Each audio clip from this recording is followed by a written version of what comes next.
Sir, national calamities seem to be now a very regular feature.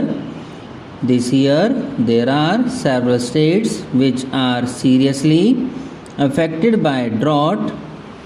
In some states, it is the second successive year of drought, and in some other states, it is almost the third successive year. It means that large sum of money will have to be provided, and I trust the priorities will be respected. We cannot go on putting up with the situation in which hundreds of thousands of villages today are without drinking water, where from any drinking water is to be provided is not even known. The state governments do not know what to do with it. It is not money alone that matters, though large sums of money will have to be provided to ensure that drinking water is made available to villages. The finance minister knows that farmers must be given remunerative price. Mr. Finance Minister, I would request your attention to this particular point. You have said that by giving remunerative prices to farmers in respect of sugar, you have seen immediately the result and the manner in which the sugar cultivation improved, increased, and you have larger sugar production. That is exactly what we say. If you give remunerative price to farmers for what they produce, not only will you be doing justice to them, but you also will ensure increased production. Productivity is one of your major, ought to be one of your major bugbears. It is the one thing in which you are not being successful, whether it is on the agricultural front or on the industrial front. I hope that this is something to which you will pay greater attention. When the finance minister started his budgetary exercise in 1998, he endeavored to do two things. One was to loosen the tight regulatory grip that he had on industry. Government decided to loosen it a little bit. The second thing that they had decided to do was to streamline the fiscal and budgetary process so as to enhance revenue collection and stabilize the business and trade. On both these fronts, subsequent developments have been somewhat hesitant, but in some cases they are contradictory also. So far as loosening the tight grip that government has on the industry, I think government has realized that by really loosening it in a judicious way, there has been tremendous improvement in the situation.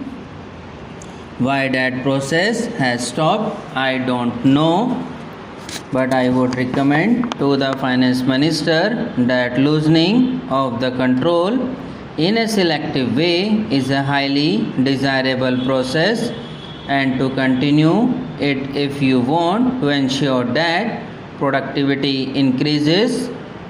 Productivity can only increase if there is less and less restrictions and fewer restrictions.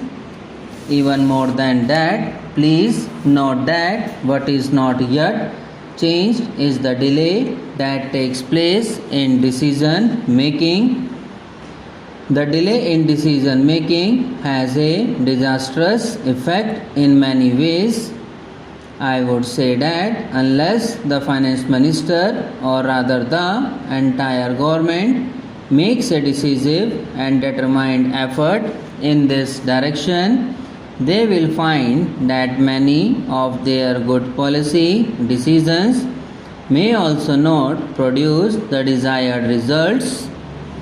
So far as streamlining of the fiscal and budgetary process is concerned, I have already said that the streamlining has been successful up to a point, but it is the budgetary process where the finance minister desired to have an open policy that have something in this as such. He has been in fact making a budget every month in the sense that fiscal changes that are frequently being made, the way in which excise duties are being changed in significant way give that impression. Some of the changes that are being made may have really disastrous effect on industry. We do not know the reasons as to why these changes are being made. Mr. Chairman Sir, the streamlining process in regard to taxation policy is good. I understand that the income tax bill is being revised. Considerable amount of work and time was devoted some time back also. There is a Choksi committee report which I hope you will look into while examining this matter. So I will not say much on that. There are 2-3 things which should be attended to. Look at the state of affairs in the construction industry. Why is the construction industry not flourishing as much as it should be at a time when there is tremendous housing shortage? It is entirely because of the way in which the Urban Ceiling Act is being operated.